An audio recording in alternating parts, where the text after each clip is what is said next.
இந்த உலகத்தில் சில கோவில்கள் ஒரு நகரத்தின் அடையாளமாக மட்டும் இல்லாமல் ஒரு மக்களின் ஆழ்ந்த நினைவாக, ஒரு இனத்தின் ஆன்மாவாக நிலைத்திருக்கின்றன. அப்படிப்பட்ட ஒரு இடம்தான் நாகர்கோவில் சுப்பிரமணியர் கோவில். இது ஒரு சாதாரண முருகன் கோவில் அல்ல. இது தமிழும் திராவிடமும் வேலும் வீரமும் ஒரே மூச்சாக ஒன்றிணைந்த ஒரு புனித நிலம். இந்த கோவிலுக்குள் நுழையும்போதே ஒரு உணர்வு. இங்கே முருகன் வசிக்கவில்லை, இங்கே முருகன் காவல் காக்கிறார். நாகர்கோவில். இந்த பெயரே ஒரு கதையை சுமந்து நிற்கிறது.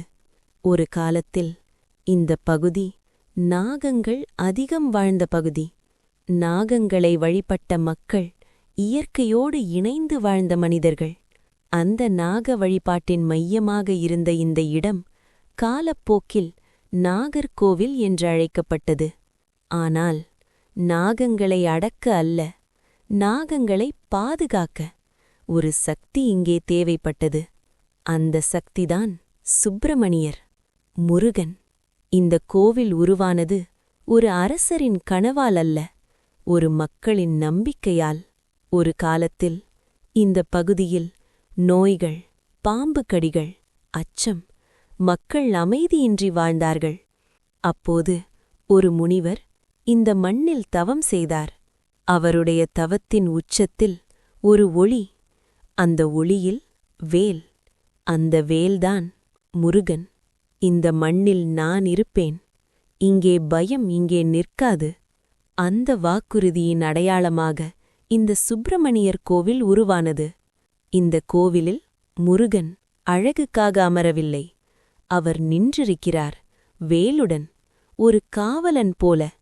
இந்த முருகன் போருக்கு மட்டும் கடவுளல்ல. அவர் பயத்தை அழிப்பவர், விஷத்தை நீக்குபவர், மனதின் அழுத்தத்தை தளர்த்துபவர்.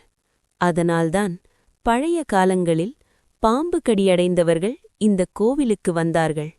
மருந்து மட்டுமல்ல, முருகனின் அருள் அவர்களை காப்பாற்றியது என்று பழையவர்கள் இன்றும் சொல்கிறார்கள்.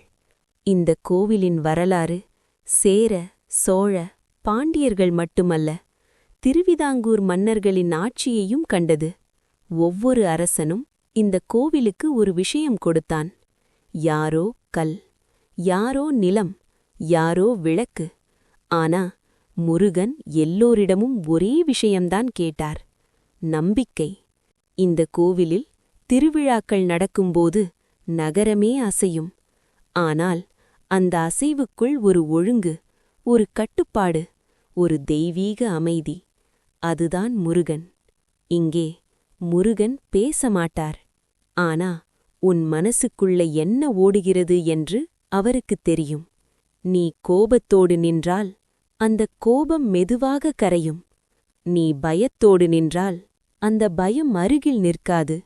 அதனால்தான் இந்த கோவிலில் கண்ணீர் அழகு, மௌனம் பிரார்த்தனை, நம்பிக்கை பிரசாதம். நாகர்கோவில் சுப்பிரமணியர் ஒரு ஊரின் கடவுளல்ல, ஒரு வாழ்வின் துணை. அதனால்தான் இன்றும் இந்த கோவிலுக்குள் நுழைந்தவர்கள் வெறும் பக்தர்களாக வெளியே வரவில்லை. அவர்கள் தைரியமாக, நிமிர்ந்து வாழக் கற்றுக்கொண்டு வெளியே வருகிறார்கள். ஏனென்றால் இந்த மண்ணில் வேல் நின்றிருக்கிறது. அது முருகன் நின்றிருக்கிறான் என்ற அர்த்தம்.